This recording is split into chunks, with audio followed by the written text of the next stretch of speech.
এই যে সেই জায়গা, যেই জায়গায় হাত নাড়াই আমার মা বলছিল,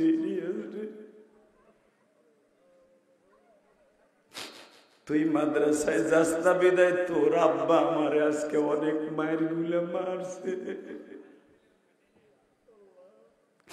কবরের জিন্দেগি কি বলবো মা, আমার মতো কত মা হারা দাড়ি পাকা বাজান না মায়ের কবরে রাইখা এখানে বয়া কান্দে গো মা।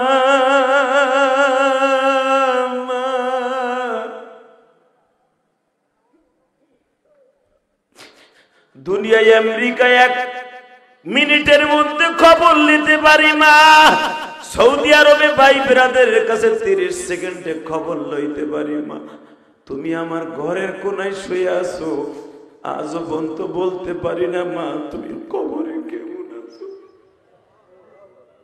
এ আমার ওয়াজ কমিটির বাইরে রে, মাত্র 2টা মিনিট আমার চেহারার দিকে তাকায় থাকো আর কবরের কথা চিন্তা করে নিজের জীবনকে সফর্দ করো।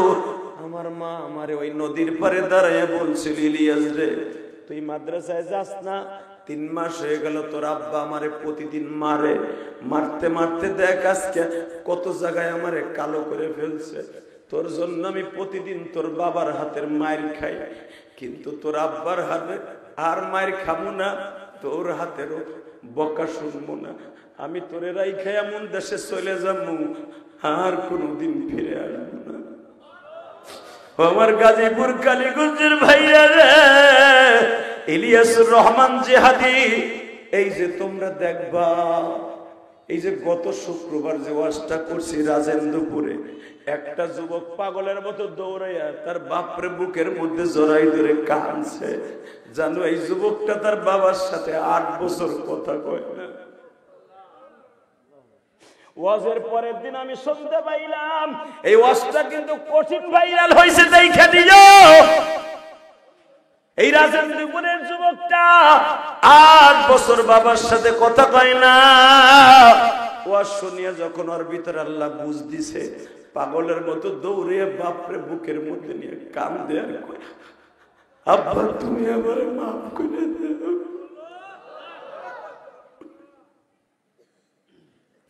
এই যে আমার কথাই যুবক পাগলের মতো চিল্লাইয়া বাবার কাছে মাপ চায়, মার কাছে মাপ চায়, এটা আমার ক্রেডিট নয় রে ভাই।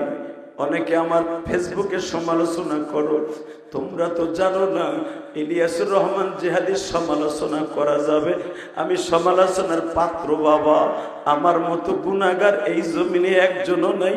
তারপর কেন জানো 1000 মানুষের সামনে, 50,000 1 লাখ মানুষের সামনে, 10,000 20,000 1000 মানুষের সামনে প্রতিদিন আল্লাহ বসাই দিয়ে একটা চেয়ারে বলি, ইলিয়াস রে তুই তো সেই ইলিয়াস, তোর মা তোরে বলছিল বাবা তোরে সাইরাই এমন দেশে চলে যাব আর কোনোদিন ফিরে আসবো না। এ কলিজার যুবক ভাই গাজীপুরের কালীগঞ্জের বাইরে রে, আমার মতো কে মারাইছ, তোমার মাকে কি 99টা সাপে কামড়াইতাছিল গো, তোমার বাবার 99টা সাপে কামড়াইতাছিল। আমার নবী বলে, আয়েশা রে 2টা লোক যখন কবরে নাইমা আস্তে করে শোয়ানো হয়, আস্তে করে ওই লোকটা লাশের কাপড়ের ভিতর থেকে বলে, অন্তত আমার এই ভাইয়ের বেটা ভাতিজা আমার ছেলে 2টার সাথে 1 রাত থাকবে, আমার আর কোনো টেনশন নাই। আরে যখন এই 2 জন উঠে আসে একা একা কবরে চিৎকার মারে আর বলে, আল্লাহ কেমনে থাকবা এই ঘরে পড়িয়া, বন্ধু বান্ধব কেউ তো সাথে গেল। বাবা আপনার ছোট ভাইটা মারা গেছে আপনার আগে, আপনি বড় ভাই এখনো বাইতে রয়েছে। ও মা আপনার ছোট বোনটা মারা গেছে, মা আপনি এখন বাইতে আছেন, মা দুনিয়া আসার সিরিয়াল আছে, যাওয়ার সিরিয়াল নাই। ওই কবরে কোনো বন্ধু বান্ধব নাই। ভাই এখন একটা আওয়াজ দিস, আয়সারে যখন তার আত্মীয় স্বজন উঠে আসবে মাটি দিয়া আস্তে করে কবরটা এইভাবে, এই পাশের মাটি এই পাশে চলে আসবে, আয়সা এই পাথরের খাঁচা এই খাঁচার মধ্যে ঢুকে যাবে। কলিজার যুবক ভাই, গাজীপুরের কালীগঞ্জের বাইরে আমার মতো কে মারাইছ, তোমার মাকে কি ৯৯টা সাপে কামড়াইতাছিল গো, তোমার বাবার ৯৯টা সাপে কামড়াইতাছিল। আমার নবী বলে, আয়েশা রে, দুইটা লোক যখন কবরে নাইমা আস্তে করে শোয়ানো হয়, আস্তে করে ওই লোকটা লাশের কাপড়ের ভিতর থেকে বলে, অন্তত আমার এই ভাইয়ের বেটা ভাতিজা আমার ছেলে দুইটার সাথে এক রাত থাকবে, আমার আর কোনো টেনশন নাই। আরে যখন এই দুইজন উঠে আসে একা একা কবরে চিৎকার মারে আর বলে, আল্লাহ কেমনে থাকবা এই ঘরে পড়িয়া, বন্ধু বান্ধব কেউ তো সাথে গেল। আমার নবী বলে, আয়েশা তুমি আমার বিবি, এমন কেন জিনিসটাই জিজ্ঞাসা করতে পারবা না গো। নবী আমার একটা কথার উত্তর দেন, নবীজি কবরে আপনি আমি একা পড়ে থাকবো, নবী আপনার কবরে কি আমার যাওয়ার কোনো অনুমতি আছে? আমার নবী বললেন, আয়েশা রে, কারো কবরে কাউরে দাফন করার সিস্টেম নাই রে আয়েশা। কবরের উপরে কবর দেয়া যায়, যদি তার হাড্ডি মাংস মাটির সাথে মিশে যায়। ও আয়েশা, আমার কবরে তো দুনিয়ার কারো কবর হবে না, তবে আমার পাশের কবরটা তোমারে দিয়ে গেলাম। আয়েশা বলে, নবীজি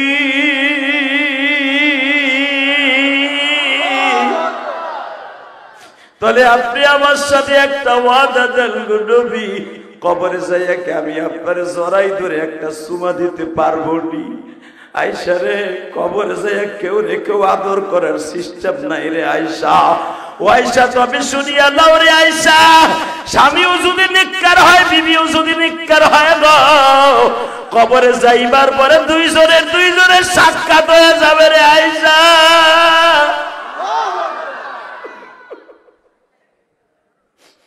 আয়েশা তুমি কি বললা? তুমি আবার কবরের পাশে ঘুমাইবা? আয়েশা তুমি কি জানো সবচাইতে কোন মানুষটা অসহায়? কোন মানুষটা সবচাইতে অসহায় রে আয়েশা? আয়েশা বলে, ইয়া রাসূলুল্লাহ আপনি বলেন। ও আবার গাজীপুর কালীগঞ্জের ভাইরা, চোখের দুই ফোঁটা পানি দিয়ে কবরের চিন্তা এখন মাথার মধ্যে নিয়ে আসো। মা আয়েশা কিন্তু এখন বেহুশ হয়ে যাবে রে মা। মহিলা প্যান্ডেলে যেই মায়েরা আছেন গো মা, কবরের বিষয় আমার দিছে কেমনে বুঝাই গো মা। এবার আমার দিকে শুধু আওয়াজের দিকে তাকায়া থাকো মা। আমি ইলিয়াসুর রহমান জিহাদির মা, 12 বছর বয়সে ওই অন্ধকার কবরে শুয়ে রয়েছে। আমার মার কবর অবস্থা কি আমি জানি না গো মা। মায়ের জন্য মসজিদ মাদ্রাসা করলাম, কোটি কোটি টাকা খরচ করে কত কিছু করলাম গো মা, কিন্তু মা সম্পর্কে আমি জানি না আমার মা কবরে কেমন আছে মানি।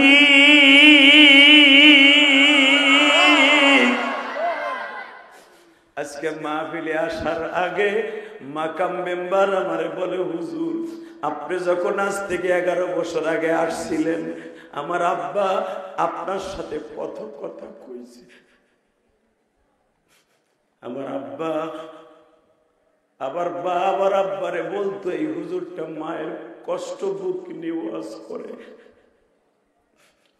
হুজুর তখন আমার আব্বা ছিল, আজকে আমার আব্বা আম্মা কেউ নাই। তখন আমি মাকাম মেম্বারে বললাম, তোমার আব্বার একটা স্মৃতি আমার কাছে আছে। আমি একদিন ওয়াজ করে বৃষ্টির মধ্যে ওদের বাড়ি ঘুমাইয়াছিলাম বাবা, আজ থেকে প্রায় 1 যুগ আগে। রাত্রে যখন ঘুমাইয়াছিলাম শীতের মধ্যে বাবা, খেতাটা পাতলা ছিল, গুড়ি গুড়ি বৃষ্টিও নামতেছে। বাজান ফাল্গুন মাস ছিল, কিন্তু শীত বেশি পড়ে গেল। খেতাটা আমাকে দেয় নাই, আমি শুয়ে আছি হাতখানা কোড়া করিয়া। মাকাম মেম্বারের বাবা কোন সময় যে আমার গায়ের উপর একটা খেতা দিয়ে চলে গেছে। আমি চাইছে দেখতেছি, আমি মনে মনে ভাবতেছি একটা খেতা চাইবো, কিন্তু এই মাকামের বাবা আমার গায়ের উপর একটা খেতা দিয়ে এমন ভাবে বুঝা দিয়ে যাইতেছে যেন আমি ঠিক না পাই। আমি তো বুঝে ফেলাইছি খেতাটা কে দিতেছে। বাবা তখন মনের মধ্যে একটা আনন্দ জাগলো, আরে বাপ কারে কয় রে বাবা।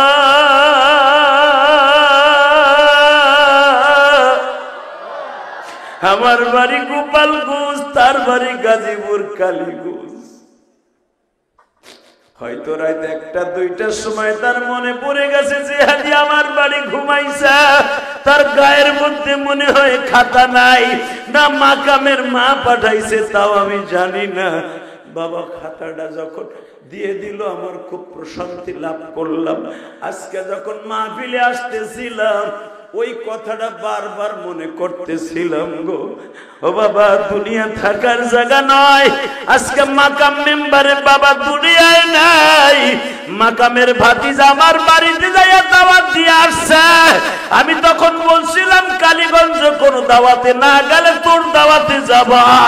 তখন আমি উমরার থেকে সবে মাত্র আসছি বাবা।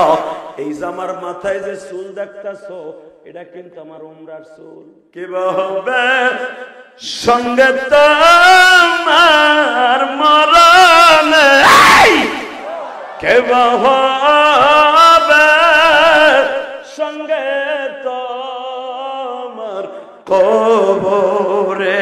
কবরের ওয়াজ দিছো যুবকরা, ভালো করে বুঝালো।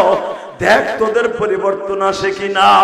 28 বছরের যুবক সবে মাত্র বিয়ে কইরা প্রথম ছুটিতে আইসা 3 বছরে বাচ্চাটা রাইখা 3 বছর পরে বাচ্চাটারে দেখতে আসছে।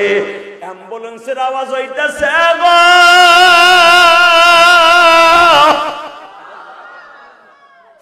মা দৌড়াই বাইরে হইছে, গাড়ির আওয়াজ কেন?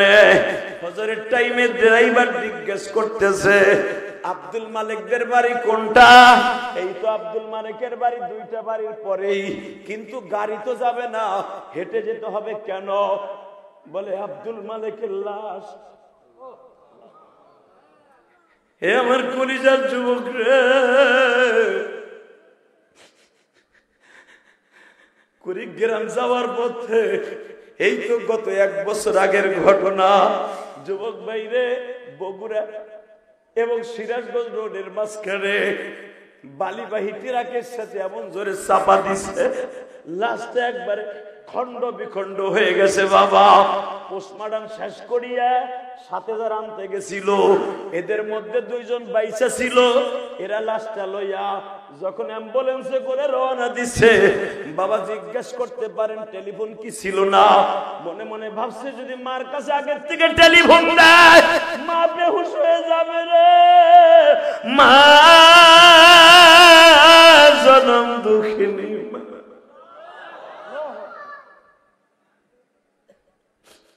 লাশটা যখন বাড়ির ঘাটলায় গেছে মা পাগলের মতো দৌড়ে আসছে।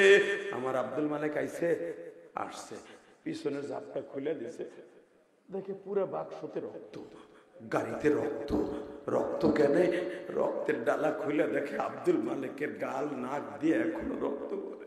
কলিজার যুবক ভাইরা রে,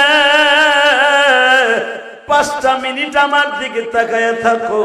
আইসারে আমি তো দেখতাছি তোমার চোখ ভরা পানি রে। আইসা ও আমার সওগাতির মায়েরা, আমি গত 3 দিন আগে গোপালগঞ্জ মাহফিলে যাইতেছিলাম, আমার মাতৃভূমি, যেই জায়গায় দাঁড়াই আমার মা জীবনের শেষ বিদায় দিছিল। বাজানলে ওই জায়গাটার কাজ দিয়েই গোপালগঞ্জ শহরে যাইতে হয়। আমি আমার ড্রাইভারকে বললাম আর আমার পিএস কে বললাম, এই যে সেই জায়গা, যেই জায়গায় হাত নাড়াই আমার মা বলছিলি তুই মাদ্রাসায় যাস না বিদায় তোর আব্বা আমারে আজকে অনেক মায়ের গুলে মারছে। জীবনের জিন্দেগি কি বলবো মা, আমার মতো কত মার দাড়ি পাকা বাজানরা মায়ের কবরে রাইখা এখানে বয়া কান্দে গো মা।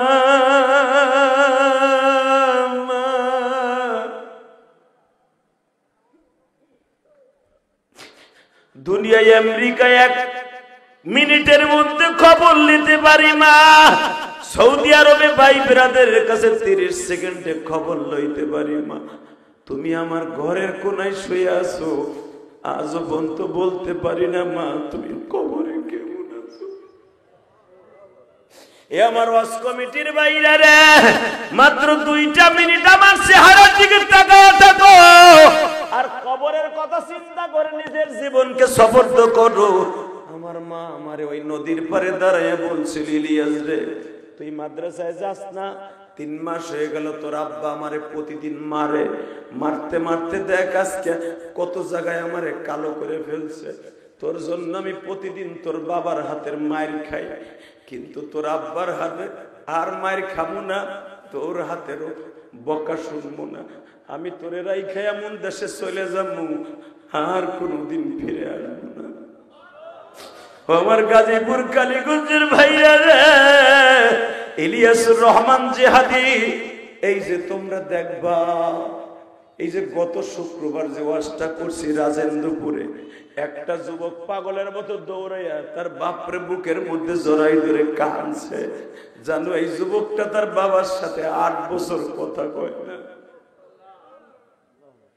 ওয়াজের পরের দিন আমি শুনতে পাইলাম এই ওয়াজটা কিন্তু কঠিন ভাইরাল হয়েছে, দেখা দিও।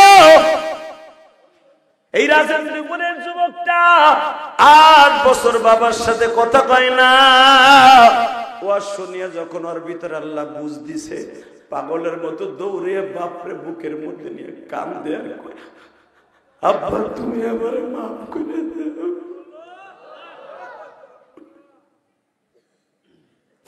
এই যে আমার কথাই যুবক পাগলের মতো চিল্লাইয়া বাবার কাছে মাপ চায়, মার কাছে মাপ চায়, এটা আমার ক্রেডিট নয় রে ভাই। অনেকে আমার ফেসবুকে সমালোচনা করো, তোমরা তো জানো না ইলিয়াসুর রহমান জিহাদির সমালোচনা করা যাবে। আমি সমালোচনার পাত্র বাবা, আমার মতো গুনাহগার এই জমিনে একজনও নাই। তারপর কেন জানো 1000 মানুষের সামনে, 50,000 1 লাখ মানুষের সামনে, 10,000 20,000 1000 মানুষের সামনে প্রতিদিন আল্লাহ বসাই দিয়ে একটা চেয়ারে বলি, ইলিয়াস রে তুই তো সেই ইলিয়াস, তোর মা তোরে বলছিল বাবা তোরে সাইরাই এমন দেশে চলে যাব আর কোনোদিন ফিরে আসবো না।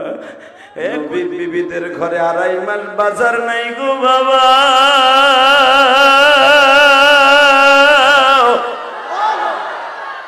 একটা খেজুর আর 3 গ্লাস পানি দিয়া সারা দিনটা কাটায় মা আয়েশা।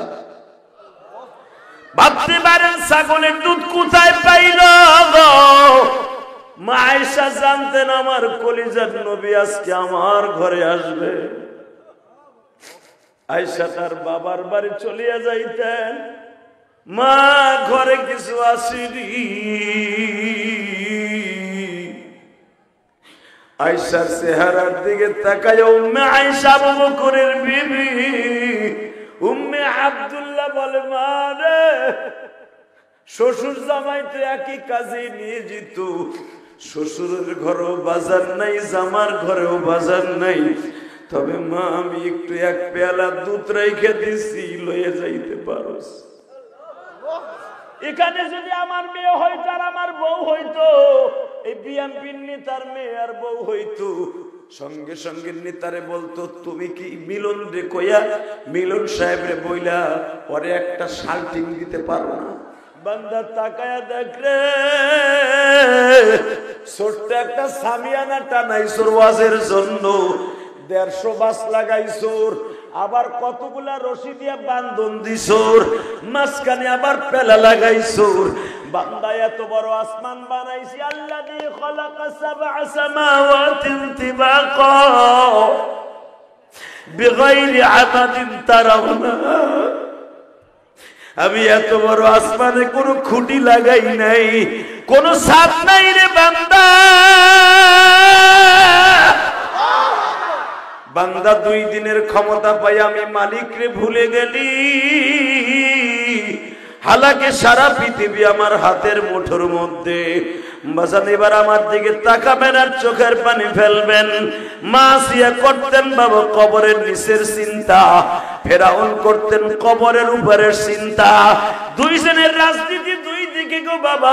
আসিয়া যখন বললেন তোমার একজন রব আছে ভুলে গেছো, ফেরাউন চট করে বলে ফেললেন আনা রব্বুকুমুল আলা। আমার আল্লাহ কোরআনে বলে নবীজি 2.5 লক্ষ বাচ্চাকে এইভাবে হত্যা করল, কিন্তু মুসার মায়ের কাছে যাইতে পারল না গো নবী।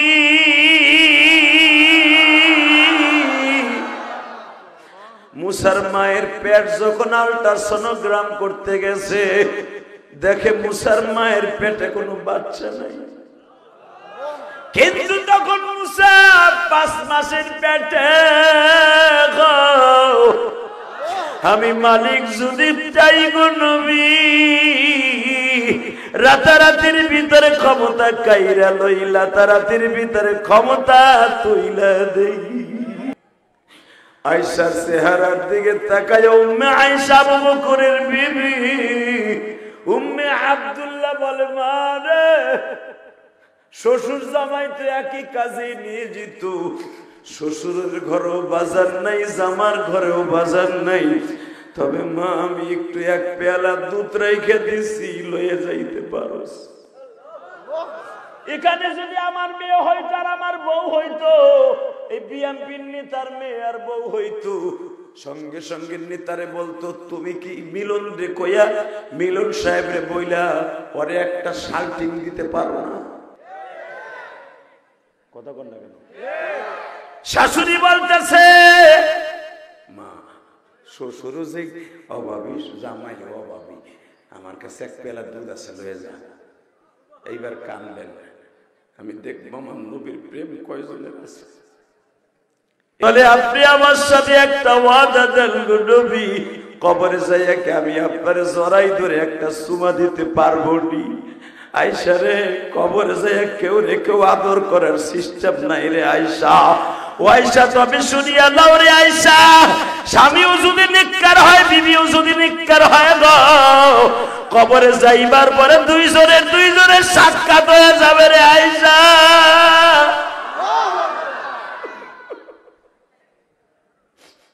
আয়েশা তুমি কি বললা? তুমি আবার কবরের পাশে ঘুমাইবা? আয়েশা তুমি কি জানো সবচাইতে কোন মানুষটা অসহায়? কোন মানুষটা সবচাইতে অসহায় রে আয়েশা? আয়েশা বলে ইয়া রাসূলুল্লাহ আপনি বলেন। ও আবার গাজীপুর কালীগঞ্জের ভাইরা, চোখের 2 ফোঁটা পানি দিয়ে কবরের চিন্তা এখন মাথার মধ্যে নিয়ে আসো। মা আয়েশা কিন্তু এখন বেহুশ হয়ে যাবে রে মা। মহিলা প্যান্ডেলে যেই মায়ের আছেন গো মা, কবরের বিষয় আমার দিছে কেমনে বুঝাই গো মা। এবার আবার দিকে শুধু আওয়াজের দিকে তাকায়া থাকো মা। আমি ইলিয়াসুর রহমান জিহাদির মা, 12 বছর বয়সে ওই অন্ধকার কবরে শুয়ে রয়েছে। আমার মার কবর অবস্থা কি আমি জানি না গো মা। মায়ের জন্য মসজিদ মাদ্রাসা করলাম, কোটি কোটি টাকা খরচ করে কত কিছু করলাম গো মা, কিন্তু মা সম্পর্কে আমি জানি না আমার মা কবরে কেমন আছে মানি।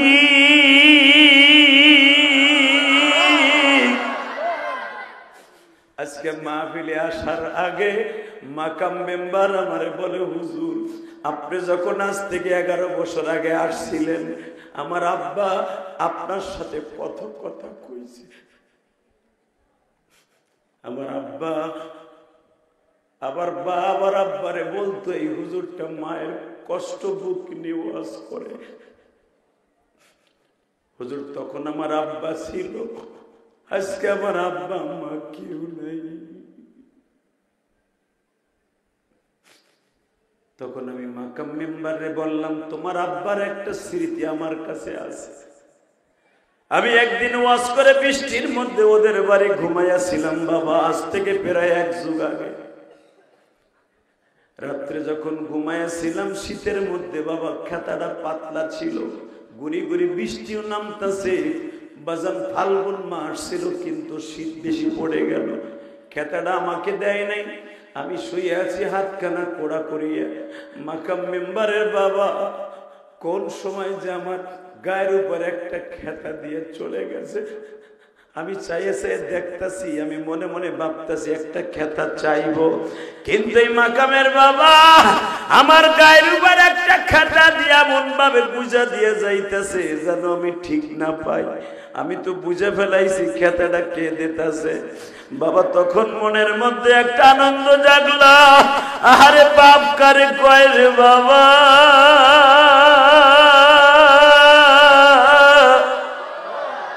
আমার বাড়ি গোপালগঞ্জ, তার বাড়ি গাজীপুর কালীগঞ্জ।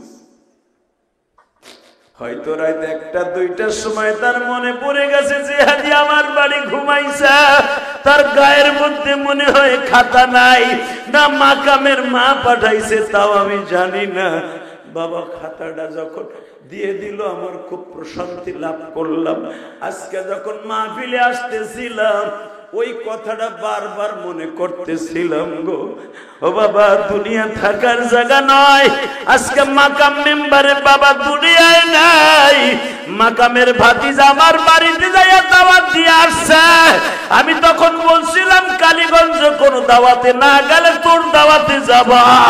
তখন আমি উমরার থেকে সবে মাত্র আসছি বাবা। এই যে আমার মাথায় যে চুল দেখতাছো এটা কিন্তু আমার উমরার চুল। আমি বেলেটও লাগাই নাই, কেসিও লাগাই নাই। 40 দিন পর্যন্ত চুল কাটবো না ইনশাল্লাহ। বলো 40 দিন পর্যন্ত দোয়া কবুল হয়। আমার মন কেন জানো বলে আজকে দোয়া কবুল হতে পারে। এই পৃথিবী থাকার জায়গা না বাবা, এই পৃথিবী থাকার জায়গা না। কবরের উপরের চিন্তা বাদ দিয়ে কবরের নিচের চিন্তাটা আগে করো। এখন চোখের পানি ফেলাইয়া মহিলা পুরুষ সবাই একসাথে কাঁদবা। আমার নবী বলে ও আয়েশা সবচেয়ে অসহায় কখন জানো? লোকটার কাছে যখন আজরাইল বসে পড়ে, এই যুবক আমার দিকে তাকা, চোখের পানি ফেলাইয়া কাঁদবি। একটা যুবক বিদেশ থেকে আসলো, আল্লাহু আকবার বলো। বিদেশ থেকে আসার পরে মা রে ফোন দিছে, মা আমি কিন্তু গাড়ি ভাড়া করছি 15,000 টাকা দিয়া আসতেছি মা কুড়িগ্রাম, আসো বাবা। মা 3-4 পদের দেশি মুরগি জবাই দিয়ে চিতই পিঠা বানাইয়া, ছিদ্রুটি বানাইয়া 4-5 পদের পিঠা বানাইয়া প্রবাসীর জন্য মা অপেক্ষা করতেছে। আমার ছেলেরা আসতেছে আসতেছে। কুড়িগ্রাম ঢাকা এয়ারপোর্ট থেকে যেতে 7 থেকে 8 ঘন্টা সময় লাগে। 12 ঘন্টা হয়ে গেল, গাড়ির কোনো আওয়াজ পায় না। যুবক এখন কাঁদবে, দেখ কত অসহায় একটা প্রবাসী, কোন আওয়াজ আসে না। 12 ঘন্টা হয়ে গেল, রাত 2টা-1টার সময় আসার কথা, গাড়ি আসলো না। ফজর হয়ে গেল, আসলো না। ঠিক ঠিক ফজরের নামাজের আগ মুখ দিয়া একটা অ্যাম্বুলেন্সের আওয়াজ শোনা যাইতেছে। কে হবে সঙ্গে তোমার মরণে, কে হবে সঙ্গে তোমার কবরে। কবরের ওয়াজ দিছো যুবকরা, ভালো করে বুঝা দাও, দেখ তোদের পরিবর্তন আসে কিনা। 28 বছরের যুবক সবে মাত্র বিয়ে কইরা প্রথম ছুটিতে আইসা 3 বছরে বাচ্চাটা রাইখা 3 বছর পরে বাচ্চাটারে দেখতে আসছে। অ্যাম্বুলেন্সের আওয়াজ হইতাছে গো,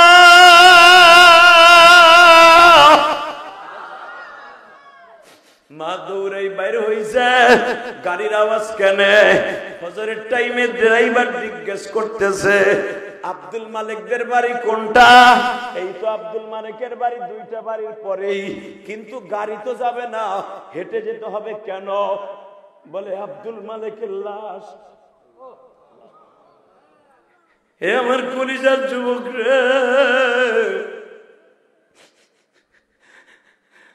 কুড়িগ্রাম যাওয়ার পথে, এই তো গত 1 বছর আগের ঘটনা।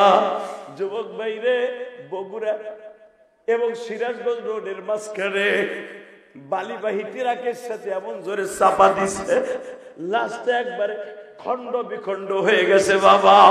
পোস্টমর্টম শেষ করিয়া সাথে যারা আনতে গেছিল এদের মধ্যে 2 জন বাইসা ছিল। এরা লাশটা লইয়া যখন অ্যাম্বুলেন্সে করে রওনা দিছে, বাবা জিজ্ঞেস করতে পারেন টেলিফোন কি ছিল না? মনে মনে ভাবছে যদি মার কাছে আগের থেকে টেলিফোন দেয় মা বেহুশ হয়ে যাবে রে, মা জনম দুঃখিনী।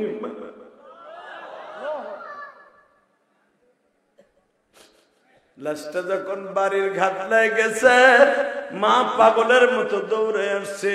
আমার আব্দুল মালিক আইছে, আসছে, পিছনের জাপটা খুলে দিছে, দেখে পুরো বাক্সতে রক্ত, গাড়িতে রক্ত। রক্ত কেন? রক্তের ডালা খুলে দেখে আব্দুল মালিকের গাল নাক দিয়ে এখনো রক্ত করে।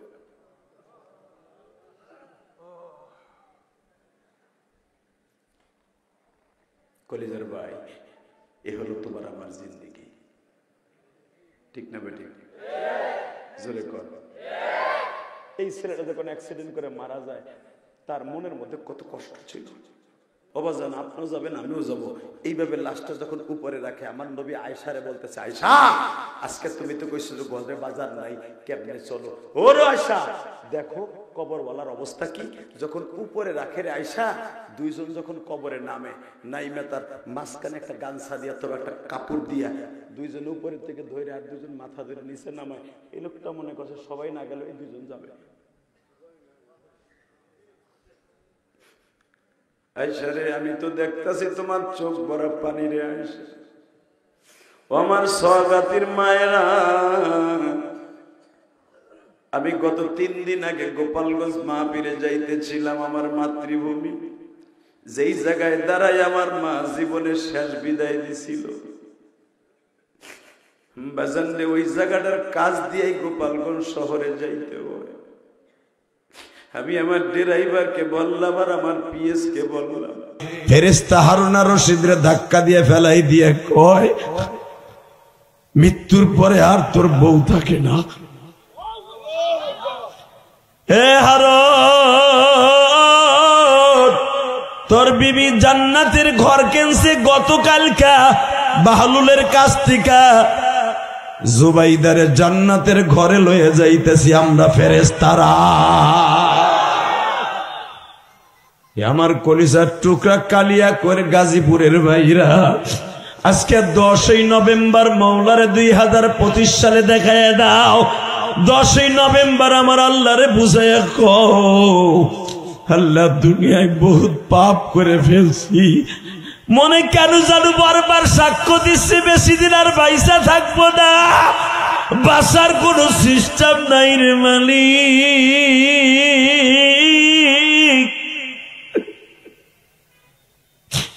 যেই ঘরে আমার আব্বা বাস করতো, আমার আব্বা আবার 30 বছর আগে রাইখে গেছে। আমার আব্বা 10 বছর 5 বছর আগে আমার এতিম বানাইয়া চলে গেছে। আমার মাও মৃত্যুর পদযাত্রী। মালিক, আমিও একদিন চলে যাব, আমার ছেলেরাও এতিম হয়ে যাবে, কিন্তু আমি মাটির ঘরে কেমনে থাকব? তুমি যদি আমার একা ফেলায় রাখো, কেমনে খবরে থাকবা? ওই যে যেই নজরুল আমার খবর দিয়ে আল্লাহ দাওয়াত দিয়ে আনছে, ওই নজরুল আজকে আমার যেই বাড়িতে রেস্ট লইতেছিলাম আমার কাছে বসে বসে তোতা পাখির মতো বলে যে, হাদি ভাই, আমার মা যেদিন সকালে মারা যাবে, ওই দিনকে সকালবেলা আমার মার কাছে বললাম, মা, ও মা, ওই জায়গাটা তোমার নামে মহিলা মাদ্রাসা করতে চাই মা, এই জায়গাটা তোমার আমার ভাইরা মিলে একটা মাদ্রাসা কইরা দেয়। আমার মা খুশির আনন্দে চিত্তে বলিয়া দিল, এটা তো ভালো প্রস্তাব, মাদ্রাসা করিয়া ফেলা বাবা। মাদ্রাসার ভবনের খুঁটি দাঁড়ায় রয়েছে, আপনারা দেখতেছেন, নজরুলের মাও জান্নাতে হাসতেছে। ইলিয়াসুর রহমান জেহাদির মাও ইন্তেকালের আগে বলছিল, ইলিয়াস রে, কোনদিন যদি টাকার মালিক হস বাবা, একটা মসজিদ মাদ্রাসা বানাইস। বাহলুল বলে, বাচ্চা, এমন দেশে যাবেন ভিসা পাসপোর্ট নাই, ঘরে ঘুমাবেন খাতা বালির সাথে লয়ে যাইতেছেন না, আপনার মতো পাগল আর ছাগল এই দুনিয়ায় নাই। কি কইলি তুই? মরার উপরে খরা? হ্যাঁ, আপনি যখন এই দেশ থেকে, ইরাকের থেকে আপনি ইরানে যান, কতগুলা সৈন্য সমন্ত্র লয়ে যান, হাজার হাজার সৈন্য সমন্ত্র আমার ডাইনে বামে থাকে। আপনি যখন যান, পান খাওয়ার পিকদানিটা স্বর্ণের তাওয়ার একজনে ধরে। বাদশা আপনার তাবু গাড়েন গরমের থেকে বাঁচার জন্য, গোলাম বান্দি আপনার বাতাস দেওয়ার জন্য সাথে থাকে 1-150। কত মানুষ থাকে, কত খাট পালং থাকে, কিন্তু এমন এক জায়গায় যাইতেছেন বাদশা, খেতা বালিশও নাই, কিচ্ছু নাই, ওইখানে কেমনে থাকবেন তাও জানেন না। আমি ভাবিয়া দেখলাম আপনার মতো পাগল আর বেকুব এই জমিনে নাই। কিন্তু লাডি আর কাউরে দিতে পারলাম না। আমার চাইতে বড় বোকা আর নাদান হলেন আপনি। লাডি লন, এখন কানবেন। হারুন আর রশিদ কয়, বালুল রে ঠিকই কইছো, আমার চাইতে বড় বেকুব আর কেউ নাই। দুনিয়ার সফরে গেলে কত কিছু সাথে লয়ে যাইতাম, আখিরাতের কবরের সফরে যাইতেছি, যেই সফর অনন্তকালের সফর রে বালুল। 1 সপ্তাহ সফরে গেলে বিবি সাথে লয়ে যায়, সৈন্য সমন্ত্র সাথে লয়ে যায়, খেতা বালিশ সাথে লয়ে যায়, শীতকালে গেলে শীতের পোশাক লয়ে যায়, আর মাটির ঘরে আখিরাতের সফরে যাই গো বালুল, কিছুই তো সাথে লয়ে যাইতে পারতাছি না। একমাত্র আমার মতো নাদান আর কেউ নাই রে বালুল। আমি আর এই স্বর্ণের খাট চাই না।